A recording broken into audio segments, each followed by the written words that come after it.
on your mind, on your health, yeah. You gotta work, never tell, keep your head down, find what you love and excel, yeah. Push and pull and repel any hate, go create what you want, feel compelled, yeah. And once you finally get a taste of the race, you'll never look back once you felt that. Olsen, you can beat him! Go faster! What's going on, guys? PJ Weymouth Family Racing, and today is going to be a quick video on how to dial in your oil injection pump on a PW50. You don't need to take these things out and put a blocker plate in, run premix in the gas. You don't need to do all that. You can run straight 93 or whatever octane you guys are running, and all you're doing is turning down the pump so the bike's not getting as much oil as it was from the factory.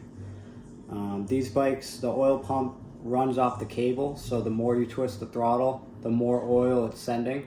So that's why I don't like to use the premix and the gas, because you're always running one ratio. And the way these bikes are set up, they call for different ratios at all sorts of different RPMs. So we're going to jump right into it and show you how to adjust the oil injector pump. On the oil injection pump, which is right here on the right side of the bike, behind the exhaust, underneath this plastic cover. Take this cover off with a Phillips head screw, and you'll find your oil injection pump. On the back of the oil injection pump, you'll see a 17 millimeter lock nut and a 14 millimeter adjuster screw. You're going to want to take the lock nut, loosen it all the way up, and send that adjuster screw all the way till it bottoms out against the pump. Then you're going to want to take your dial gauge, which I have set up on a magnetic stand. Not the ideal setup here, this is just for the video. And you're going to want to back this nut out now and watch the gauge until that gauge reads 0.35.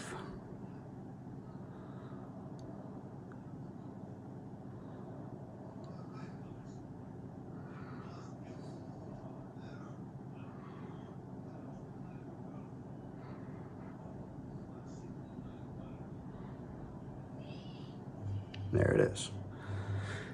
So it's not much at all. You can barely see the gap in there actually. But now that you have it adjusted, you're going to want to take that 17 millimeter while holding that 14 millimeter and lock it down so that doesn't move. The other thing you want to make sure you're doing is on the dial gauge, you want it point to point. So the point of my dial gauge to that point on the injector pump. That's where you're going to be touching and measuring from. So once you have it all dialed in and adjusted, that's literally the only adjustment you need to do. From there, you want to take out this screw, put a rag underneath this so you're not making a mess. And the screw that has the red gasket behind it, that's your bleeder screw. So you want to back the bleeder screw out and wait till there's no air bubbles, if any air bubbles, just a constant flow of oil. Then send that bleeder screw back in and tighten it up. Doesn't need to be super tight. The other thing I like to bleed out is the hose itself. The hose, the black hose that leads to the carburetor. And I do that by disconnecting the side on the oil pump right there and disconnecting the side on the carburetor, the oil injection inlet. And I basically just send this syringe filled with oil. I send it through there, pump it through that tube until I see it coming out the other side, and then I plug both sides back in so I have no air in the line. That way when you fire this bike up, it's primed, it's got oil right away, and you don't have to worry about that.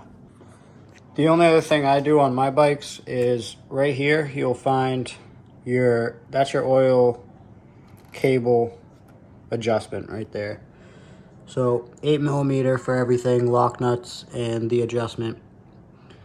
Adjust that cable out to where this cable doesn't have much slack in it, and when you twist the throttle, that's twisting responsive.